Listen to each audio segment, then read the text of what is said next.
Jason sa lumiliit at sumisikip na ang mundo dahil yan sa mga katangahan niyang desisyon sa buhay niya at dahil sa mga fake news na pinagkakalat niya. Opo, tama po narinig nyo. Etong si Jason sa, kahit ganyan ang itsura, nagpapakalat po yan ng fake news dito sa atin. Ito ang unang fake news na pinakalat niya. Ang sabi niya, si General Torre, na-ospital daw at talagang niyayakap daw ng kamalasan ngayon at karma. Yan ang post niya sa kanyang Facebook page na itong si General Torre na-admit daw sa ospital. At dahil dyan, etong si General Torre sasampahan ngayon ng kaso etong si Jason sa. Kasi nga, nagpapakalat siya ng hindi totoo. Kasi nga, fake news. Ito ang balita. Magkaluwag-luwag lang ako yung mga nag-post na ako'y na-hospital, na ako'y nagkasakit, di ba? I'm going to file some legal case against them kasi ang tinatamaan kasi ang pamilya ko eh. Dahil hindi na sa personal kundi, well, sa mga colleagues ko rin kasi hindi na tumigil aking cellphone, get well, ano nangyari sa'yo, ano sakit mo?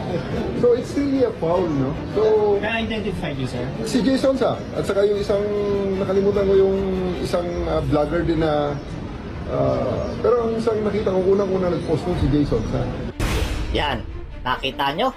Talagang sumisikip na ang mundo na itong si Jason sa. At hindi lang yan. Hindi lang yan ang fake news na pinakalat ng matandang hukluban na to. Eto pa, ang sabi niya, si Senator Risa Hontiveros nung nagpunta sa Sinulog sa Cebu, pinagsisigawan daw ng mga tao. Binubu ng mga tao. Yan ang sabi ni Jason sa. Pero, eto naman ang totoong nangyari. Senyor! Senyor! Senyor!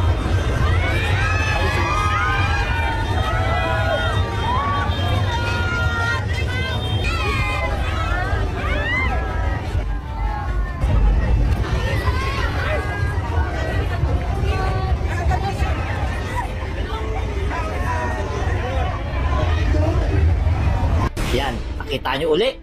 Talagang matigas ang muka ng balat kalabaw na Jason sa na to. Kung titingnan natin, puro fake news na lang ang pinupost ng matandang ito. At hindi lang isa, hindi lang dalawa, kung hindi tatlo. Opo, tama po narinig nyo. At ito ang pangatlo. Dito, sinabi niya na ang SMNI daw ay inimbitahan ni Donald Trump para umattend sa kanyang inaugurasyon.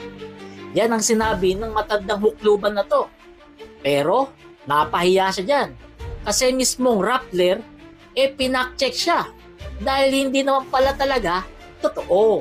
Kung totoo nga yan, na inimbitahan yung SMNI doon sa inaugurasyon ni Donald Trump, di sana nakita natin sila doon mismo sa White House na nagko-cover. Kaso nga, eto si Jason sa palibasa, 1 milyon ang bayad sa kanya, kaya araw-araw na lamang gumagawa ng fake news. Araw-araw na lamang ipinapahiya nito ang kanyang pamilya dahil sa kabulastugan na ginagawa niya. Kaya nakakaawa talaga. Nakakaawa ito si Jason sa.